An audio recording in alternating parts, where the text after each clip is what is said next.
모인 성도님들과 함께 인사하겠습니다. 사랑합니다. 축복합니다.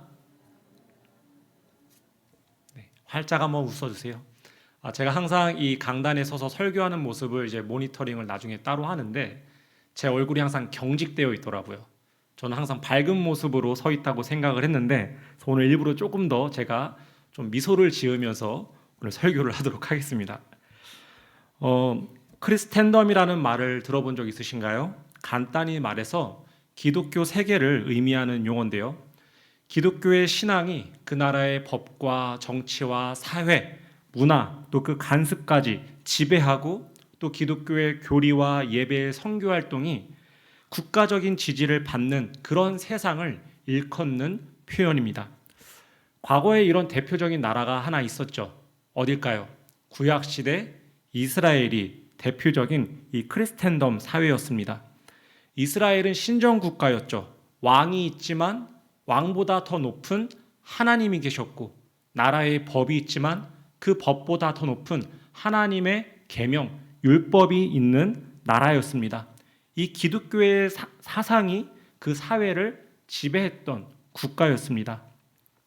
또 중세시대에도 비슷한 시절이 있었죠. 중세시대 이 기독교와 나라를 보면 유럽의 나라를 보면 서로 그 교황과 왕이 상호 보완적인 관계에서 이 기독교의 사상과 또 이 교리들이 국가에 영향력을 주는 그런 시절도 있었습니다. 자, 그렇다면 우리 대한민국 사회는 어떨까요?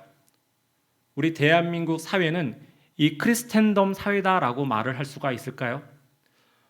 여러 우리 국내 학자들이 연구를 했을 때에 과거 초창기에 한국에 기독교가 들어왔을 때에는 그러한 크리스텐덤적인 영향력을 발휘하는 그런 사회였다라고 평가를 합니다.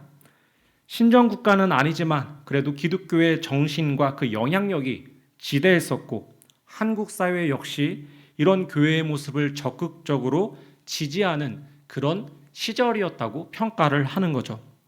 그런데 1990년대 후부터 이런 모습이 조금씩 무너지기 시작했고 지금은 거의 대부분의 사람들이 이 크리스텐덤을 인정하지 않게 되었다고 평가를 합니다. 우리도 이 말을 요즘에 조금 실감을 하면서 지내고 있죠. 특별히 이 코로나19로 사회 전반의 인식이 급격하게 변하면서 기독교의 가치를 내세우고 성경의 메시지를 전해도 더 이상 아무것도 인정하지 않는 그런 냉랭한 사회의 분위기를 우리 역시도 목도하고 있는 것 같습니다. 이런 상황에서 많은 그리스도인들이 고민을 합니다. 앞으로 우리 그리스도인들, 우리 교회가 이렇게 변화되는 세상 속에서 기독교의 영향력이 줄어드는 이런 현실 속에서 어떻게 믿음을 지키며 살아야 할까 하고 말입니다. 그런데 오늘 바로 우리가 비슷한 맥락에 처해 있는 비슷한 상황에 있는 이런 격변의 시대에 살았던 한 인물이 등장을 하고 있습니다. 그게 누군가요? 바로 다니엘입니다. 다니엘은요, 어린 시절에는 기독교 세상에서 살았습니다. 하나님 백성으로서 하나님의 율법만 지키면 의롭다 여김받고 훌륭하다고 인정받는 사회에서 그 유년 시절을 보냈습니다. 그런데 어느 한순간 바벨론의 포로로 끌려가서 더 이상은 하나님의 율법이 통하지 않는 그런 세속 사회에 던져지게 된 것입니다. 자, 그런 상황에서 다니엘은 어떻게 살았을까요? 우리가 너무나 잘 알고 있을 것입니다. 다니엘은요, 그럼에도 불구하고 하나님 백성으로서의 정체성을 잃지 않으며 그 이방 국가에서 살아가게 됩니다. 오히려 더욱 이 기독교적인 가치를 지혜롭게 세상에 선포하며 살았던 거죠. 오늘은 바로 이 격변의 시대에 놓인 다니엘의 이야기를 통해서 참된 그리스도인은 어떻게 살아야 하는가, 이 코로나19 시대를 우리는 어떻게 극복해야 하는가를 함께 나누는 시간이 되기를 소원합니다. 본문으로 들어가기 앞서서요, 우리가 성경 전체를 이해하기 위해서는 꼭 알아둬야 하는 요소가 있는데요. 성경에는요, 각 시대마다 이 시대 패권을 쥐고 있던 제국들이 존재했습니다. 창세기 시절에는 어느 나라가 가장 센 나라였을까요? 이집트, 애굽이 가장 강한 나라였고요. 그 뒤를 이어서 아수르와 바벨론 그리고 페르시아, 로마가 이어서 그 변화하는 그 역사 속에서 시대 패권을 쥐고 등장했던 그런 제국들이었습니다. 다니엘이 생존하던 시기에는요, 이 당시의 패권을 장악한 나라가 바벨론이라는 나라였습니다. 바벨론은요, 이후에 이 남유다를 멸망시키는데요, 이 나라를 멸망시킬 때까지 총 3차례에 걸쳐서 이스라엘에서 포로를 데려옵니다. 그중 이 주전 605년에 바벨론은요, 예루살렘을 공격하고 그 성전에 있던 성전의 기물들과 더불어서 이 예루살렘의 왕족들과 고위 관료직들을 포로로 데려오게 되는데, 이때 이 유년기를 겪고 있었던 다니엘과 세 친구들도 1차 포로기 때 함께 끌려오게 되는 겁니다. 여기서 우리가 한 가지 이제 질문을 할 수가 있겠죠. 왜 다니엘은 이 어린 나이에도 불구하고 미리 앞서서 바벨론 포로로 끌려올 수밖에 없었는가 하고 말입니다. 그 이유는요, 크게 2가지로 나눠볼 수가 있는데요. 첫째는 이방 땅에서도 하나님의 영광을 드러내고 선포하기 위해서 다니엘을 보내셨다는 것입니다. 당시 바벨론은요, 말 그대로 초강대국이었습니다. 세계의 중심이었고 역사였죠. 그런 그곳에다가 하나님의 신실한 백성을 심으신 겁니다. 그 백성으로 인해서 하나님의 영광을 드러내게 하셔서 이 세상의 중심, 역사의 중심이 마치 바벨론인 것처럼 보이는 것 같지만, 사실은 누가 이 세상의 중심이시고 역사의 중심이시다? 하나님께서 바로 이 역사의 주관자라는 사실을 나타내시기 위해서 이 바벨론에 다니엘과 세 친구를 보내게 되신 겁니다. 그래서요, 이 어린 소녀들을 타국으로 보내서 하나님의 영광을 꽃피우도록 하기 위해 그렇게 어린 나이에도 불구하고 보내게 되었다는 것입니다. 하나님께서 우리를 일터로 또 직장으로 세상으로 보내신 것이 이것과 아마 같은 맥락인 것 같습니다. 하나님의 영광, 하나님의 주권을 나타내기 위해서 우리를 바로 그곳에 심으시는 거죠. 역사의 주체가 하나님이시고 하나님이 전 우주의 주권자라는 그 중요한 사실을 누구를 통해서? 저와 여러분들을 통해서 드러내시기 위해 이 세상 가운데 우리 그리스도인들을 보내신다는 것입니다. 자, 2번째 이유는요, 후에 동료들, 이 동족들이 끌려올 것을 대비해서 다니엘을 보내셨다는 겁니다. 다니엘이 끌려온 이후에도 주전 597년 또 586년도에 2차, 3차에 걸쳐서 이 예루살렘의 포로들이, 이 유대인들이 넘어오게 됩니다. 바로 이들이 올 것을 대비해서 다니엘을 먼저 보내셔서 민족을 받을 준비를 하신 겁니다. 마치 누가 떠오르십니까? 요셉이 떠오르지 않으십니까? 비슷하죠. 요셉과 환난과 기근의 때를 미리 아시고 요셉을 애굽에 먼저 보내신 것처럼 다니엘을 바벨론에 먼저 보내셨다는 것입니다. 우리가 다른 이들보다 고난을 먼저 직면하는 것도 이와 같은 이치입니다. 내가 죄를 많이 지었기 때문에, 하나님이 나를 미워하기 때문에, 내가 못났기 때문에 고난을 많이 받는 것이 아니라 바로 이 나중에 고난에 참여하는 자들을 위로하고 살리는 자로 주님께서 사용하시기 위해서 우리를 먼저 그 고난의 자리로 보내시는 것입니다. 그 사명을 함께 기억하고 붙잡고 나아가는 저와 여러분이 되기를 간절히 소원합니다. 그런 하나님의 섭리로 바벨론에 끌려온 이들에게 바벨론 왕 이 느부갓네살이 한 가지 명령을 내립니다. 남유다의 포로들 가운데 얼마를 택해서 이 바벨론 왕국을 섬기도록 특별 훈련을 진행하라고 지시를 한 겁니다. 그 가운데에 바로 다니엘과 세 친구도 발탁이 되게 되죠. 그리고 이들에게 크게 2가지의 지시사항을 내리게 됩니다.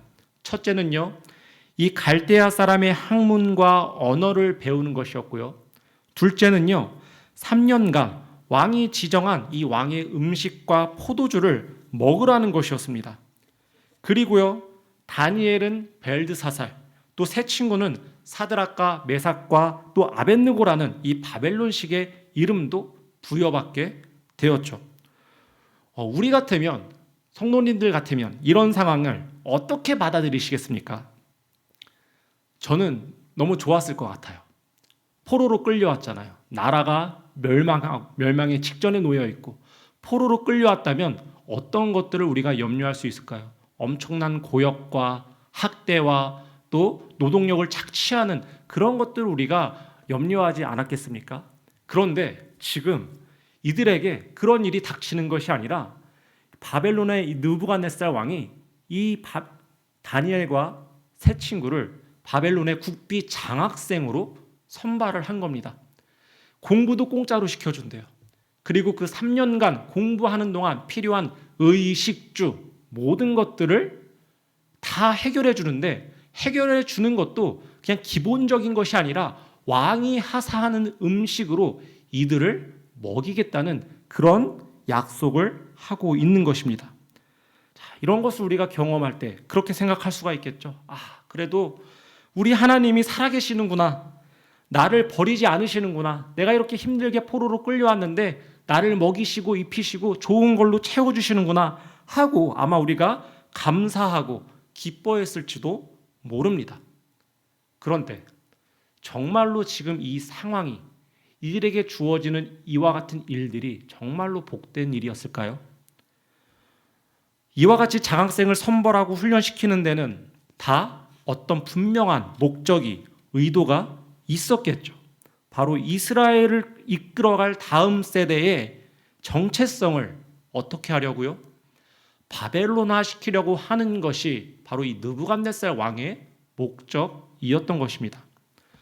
과거 우리가 일제강점기에도 비슷한 사례를 겪었었죠.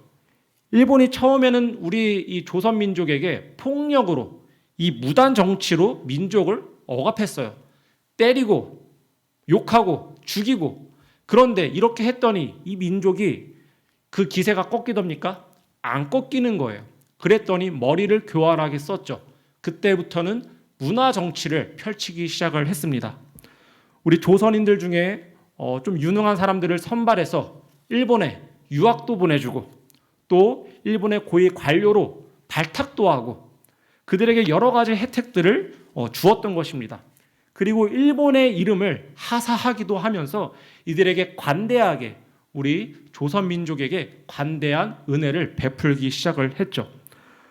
이 모든 것들이 다 어떤 목적을 숨겼던 것이죠?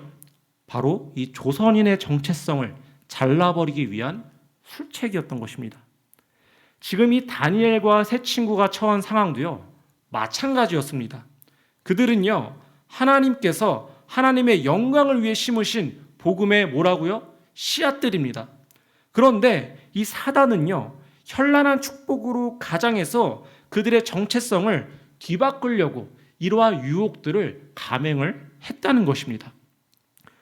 우리가 여기서 다시 한번 생각해 볼 것이 있습니다. 바로 성도를 무너뜨리는 것은요, 고된 살만이 아니라는 거예요.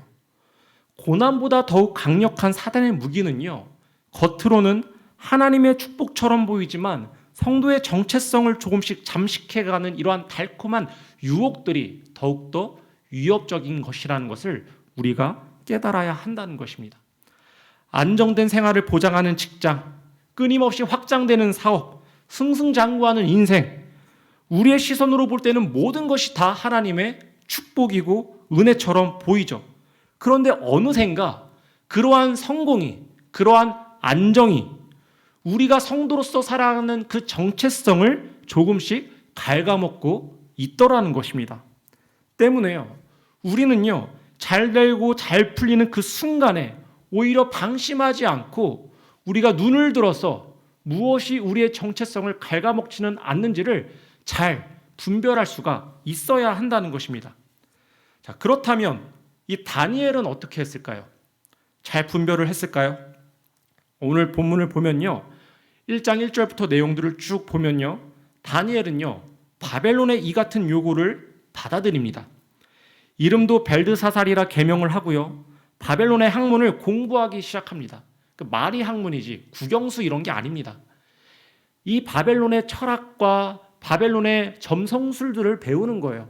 그 이교도적인 사상으로 얼룩진 그런 학문들을 배우는 것입니다. 종교적인 것들을 그렇게 습득을 하는 거였죠. 마치 다니엘이 이 세상의 유혹을 뿌리치지 못하는 것처럼 보이기도 합니다. 그런데요, 이 다니엘이 어느 한 문제 앞에 들어서자 전혀 다른 반응을 보이기 시작을 합니다. 그것이 무엇입니까? 1장 8절인데요. 우리 다 같이 한 번만 다시 봉독을 해볼까요? 같이 한번 읽어보겠습니다. 시작. 다니엘은 뜻을 정하여 왕의 음식과 그가 마시는 포도주로 자기를 더럽히지 아니라 하고 자기를 더럽히지 아니하도록 환관장에게 구하니. 아멘. 자, 참으로 이상하죠. 그동안 자신들에게 강요된 이 바벨론의 생활과 풍습에 대해서는 어떤 저항도 하지 않았던 다니엘이 왕의 음식과 포도주에 관해서는 단호하게 뭐라고 있는 겁니까? 선을 긋고 있는 거예요. 나는 그것은 못 지키겠다. 그 이유가 뭐라고요?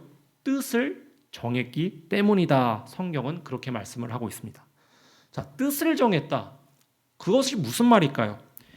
이 구절에 관련해서 여러 가지 해석이 있습니다. 하나로 통일되지 않은 부분이에요. 그 중에 제가 한 3가지 정도만 가지고 와봤는데, 첫 번째는 이렇게 해석을 합니다. 그 음식 중에 하나가 이 유대 율법, 정결규례에 어긋나는 음식일 거라는 겁니다. 예를 들면 이런 거죠. 우리 정결법을 보면 돼지고기를 먹지 말라고 이야기를 하고 있죠. 그러니까 그 왕이 지시한 음식에는 그렇게 정결규례에 유배되는 음식이 섞여 있을 것이다. 그래서 다니엘이 안 먹었을 것이다. 조금 일리가 있는 것 같아요. 그런데 오늘 말씀을 잘 보면요, 다니엘이 음식과 더불어 무엇도 거절을 했습니까? 포도주도 거절을 했습니다. 그런데 이 포도주는요, 정결법에 위배되는 음식이 아닙니다. 자, 그렇다면 단순히 어떤 율법을, 의식을 지키기 위해서 이 다니엘이 그것을 거절한 것은 아니라는 겁니다. 두 번째는요, 고기와 포도주가 이 바벨론 우상들에게 먼저 바쳐졌던, 그러니까 제사 음식이었기 때문에 다니엘이 거절을 했다는 거예요. 이것도 일리가 있죠. 그런데 이것도 조금은 완벽하지는 않습니다. 왜냐하면 그 제사 음식에는 고기와 포도주뿐만이 아니라 곡식과 채소도 올라가기 때문입니다. 다니엘이 내가 다른 음식과 포도주는 안 먹고 채소만 먹겠다고 하는데 그 채소도 뭐라고요? 제단에 올려졌던 음식이라는 거예요. 그러니까 이 해석도 우리가 받아들이기는 조금은 부족한 것 같아요. 이 세 번째, 여러 가지를 보면서 이것이 가장 성경적이고 또 정경적이라는 생각을 했는데요. 다니엘서 11장 26절에서 우리가 그 실마리를 찾아볼 수가 있습니다. 제가 읽어드리겠습니다. 그의 음식을 먹는 자들이 그를 멸하리니 그의 군대가 흩어질 것이요 많은 사람이 엎드려져 죽으리라. 이 구절을 보면요, 다니엘에게 하사된 이 음식이라는 히브리 단어와 이곳에 지금 이 11장 26절에서 쓰인 음식이라는 단어가 동일한 단어입니다. 오늘 이 11장 26절의 맥락을 보면요, 왕의 식탁에 참여하는 사람, 왕의 음식을 먹는다는 것은요, 왕과 언약 관계를 맺게 된다는 것을 이 맥락 속에서 이야기를 하고 있습니다. 그러니까 그 음식을 먹음으로 인해서 어떻게 되는 거예요? 왕에게 얽매여서 왕에 대한 절대적인 의존, 절대적인 순종을 상징하는 것이 바로 왕의 식탁에 참여하는 것이었다는 겁니다. 자, 바로 이런 관점에서 다니엘이 왕이 지시한 음식과 포도주를 거절한 상황을 우리가 다시 생각해 보면 좋을 것 같습니다. 다니엘은요, 바벨론의 이 웬만한 요구에 순응을 합니다. 교육을 받는 것도, 이름을 바꾸는 것도, 또 나중에 바벨론 관직에 올라가는 것에 대해서도 전혀 저항을 하지 않습니다. 왜냐하면 그것이 바벨론 왕에게 굴복하고 순종하는 행위는 아니라고 여겼기 때문이라는 겁니다. 그러나 지금 이 단 하나, 왕이 지시한 음식과 포도주를 먹는 것은요, 전혀 다른 문제라는 거예요. 그것을 받아들이는 것은 왕이 나의 언약자며 나의 의식주를 책임지시는 분, 내가 순종해야 하는 분이라는 것을 인정하는 꼴이 되어 버리는 겁니다. 왕이 주는 산의 진미를 먹을 때마다 바벨론의 정신에 굴복당하게 되는 거죠. 그래서 다니엘은요, 이 음식을 먹지 않겠다는 뜻을 정하게 되는 겁니다. 자신의 정체성을 지키기 위해서 분명한 신앙의 선을 긋고 그 음식에 대해서 거절을 이야기하고 있는 것입니다. 다니엘의 이러한 마음이요, 이러한 정제된 마음이 다니엘서 구석구석에서 우리가 숨겨져 있는 것을 볼 수가 있는데요. 성경 몇 군데를 한번 보겠습니다. 제가 봉독해 드릴게요. 8장 1절인데요. 나 다니엘에게 처음 나타난 환상 후 벨사살 왕 제3년에 다시 한 환상이 나타나리라. 8장 15절입니다. 나 다니엘이 환상을 보고 그 뜻을 알고자 할 때에, 또 8장 27절, 나 다니엘이, 9장 2절에도 곧 그 통치 원년에 나 다니엘이 책을 통해. 자, 제가 지금 네 구절을 연속해서 읽어드렸는데요. 이 네 구절에 공통점이 한 가지가 있습니다. 발견하셨나요? 어떻게 지금 내용이 전개가 되고 있죠? 다니엘이 자신을 지칭할 때, 말할 때마다 나 다니엘이 라고 말을 하고 있습니다. 다니엘에게는요, 아까 어떤 이름이 주어졌다고 했었죠? 바벨론의 이름, 벨드사살이라는 새로운 이름이 있다고 했어요. 그런데 그 이름을 스스로 단 한 번도 사용하지 않는 겁니다. 오직 자신이 가지고 있었던 원래의 이름만을 지금 성경에서 기록하는 것을 제외하고는, 다른 이가 그것을 알리기 위해 기록하는 것을 제외하고는 스스로 그 벨드사살이라는 이름을 사용하고 있지 않다는 거예요. 그 이유가 이 두 이름의 뜻을 살펴보면 명확해지는데요. 다니엘이라는 이름은요, 하나님은 나의 심판주이시다 라는 의미입니다. 그런데 이 환관장이 붙여준 이 벨드사살이라는 이름은요, 벨이 바벨론의 신이라는 의미인데요, 벨이 나의 보호자가 된다, 이런 의미를 가지고 있다는 것입니다. 그런데 지금 어떻다고요? 다니엘이 그 이름을 사용하지 않는다. 나 다니엘이, 나 다니엘이, 나 다니엘이, 하나님은 나의 심판주이시다, 이 고백만을 지금 다니엘서에서 증거하고 있다는 것입니다. 지금 이방 땅의 포로로 끌려왔는데, 그곳에서 학문과 문화를 습득하고 간직을 받았는데도 불구하고 지금 자신의 정체성이 누구에게 달려있다고요? 바벨론의 느부갓네살 왕이 아니라, 그들의 신이 아니라 여호와 하나님이 나의 정체성을 책임지고 가리키시는 분이라는 그 고백들을 포기하지 않고 살아가고 있는 흔적들을 우리는 발견할 수가 있다는 것입니다. 이것이 다니엘이 가지고 있었던 신앙관이었고 역사관이었습니다. 바벨론의 벨이 나를 보호하는 게 아니라, 버듯한 직장이, 출세한 자녀가, 통장의 잔고가 나를 보호하고 지키는 것이 아니라, 이방 땅에서도 나를 다스리시는 것은 여호와 하나님이다. 이 엄청난 강대국이 세계 패권을 뒤흔들고 역사의 주인인 것처럼 우리가 보이지만, 진정한 세상의 경영과 역사의 주인은 하나님이시라는 고백을 끝까지 버리지 않았던 것이 바로 다니엘이었다는 것입니다. 우리가 다시 서두, 처음에 말씀드렸던 서두의 이야기로 한번 돌아가 보겠습니다. 세상은요, 그리스도인들에게 더 이상 우호적이지가 않게 바뀌어버렸습니다. 이 코로나19로 인해서 기독교에 대한 부정적인 정서가 더욱 강력해졌고 그 정서가 가속화됐어요. 그렇다면 오늘날 기독교인들은 어떻게 살아야 할까요?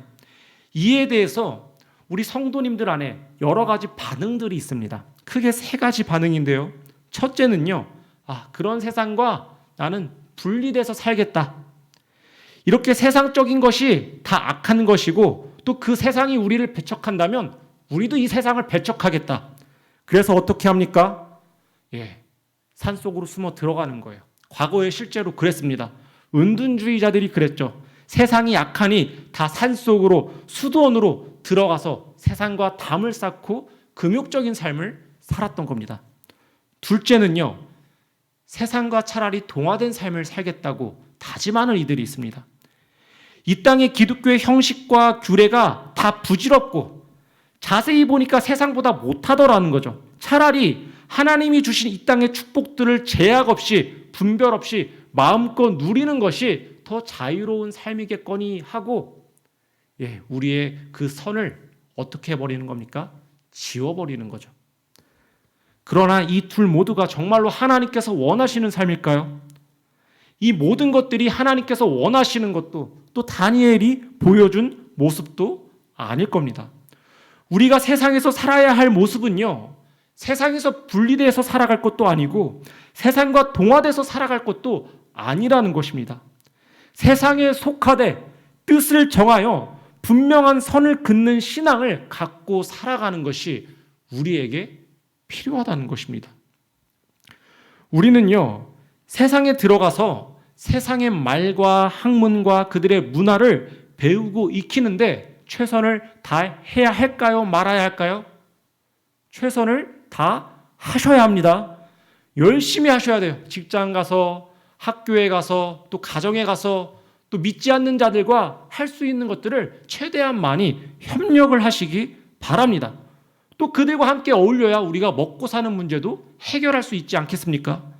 그러나 세상에 들어가서 살면서도 정말 중요한 것은요, 뜻을 정해서 나만의 신앙의 선을 분명하게 그어야만 한다는 것입니다. 다니엘과 친구들에게 그 선은요, 왕이 지정한 음식이었던 거예요. 그렇다면 우리의 선은 무엇이겠습니까? 우리가 이 세상을 살아갈 때 다니엘이 그었던 그 음식처럼 우리가 세상에서 긋고 분명하게 거절할 수 있는 그 마지노선, 그것을 분명하게 해두고 살지 않는다면 우리는 이 세상 가운데 전복돼서 살아갈 수밖에 없게 된다는 것입니다. 사랑하는 성도 여러분, 우리가 이 밤에 다시 한번 우리 자신에게 그런 질문을 던져보았으면 좋겠습니다. 과연 우리가 그어야 할 신앙의 선은 무엇인가 하고 말입니다. 지금 생각나시는 것들이 있으십니까? 그렇다면 그 뜻을 분명하게 정하시기를 간절히 소원드립니다. 생각이 나지 않는다면요, 오늘 이 자리에서 하나님께 묻고 듣고 깨닫고 그 뜻을 찾는 시간이 되었으면 좋겠습니다. 마지막입니다.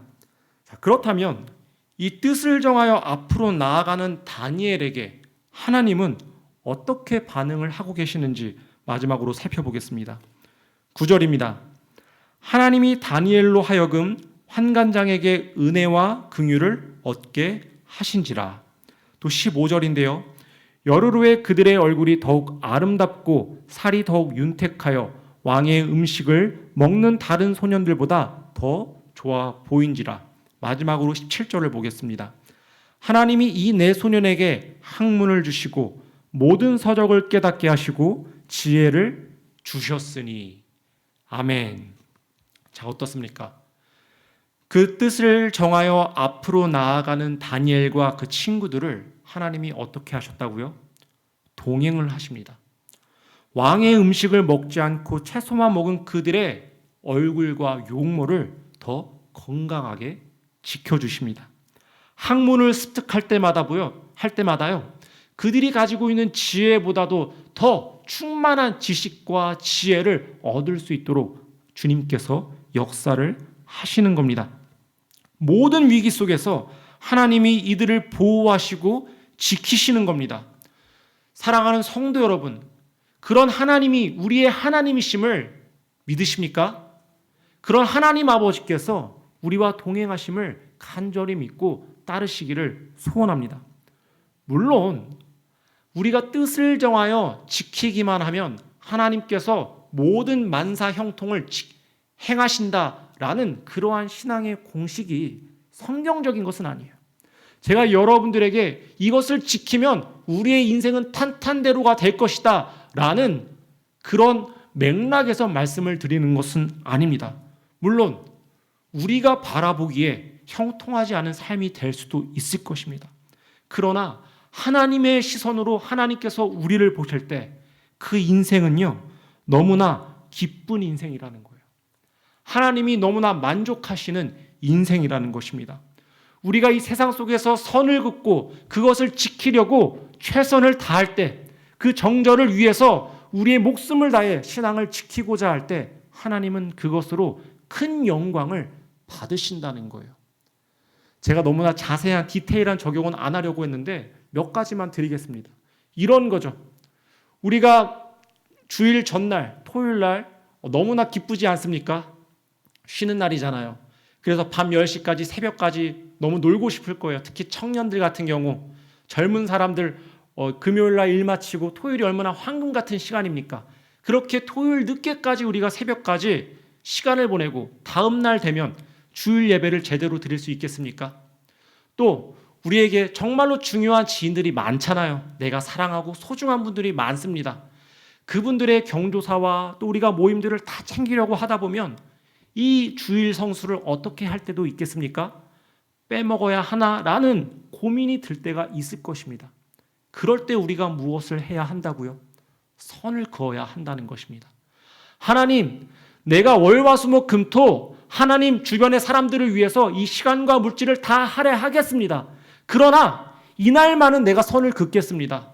이 주일만큼은 하나님을 예배하는데 내가 더 이상 타협하지 않겠습니다.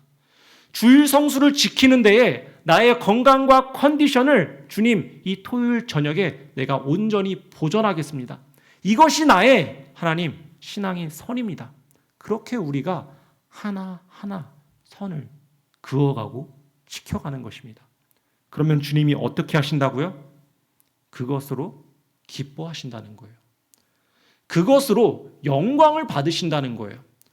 우리가 잘 되는 어떤 재력가가 되고 성공하는 사업가가 돼서 영광 받으시는 것이 아니라 그 선을 굳건하게 지키는 우리의 본을 통해서 하나님 영광 받으시고 또 다른 영혼을 살리시는데 우리의 그 인생을 사용하신다는 것입니다.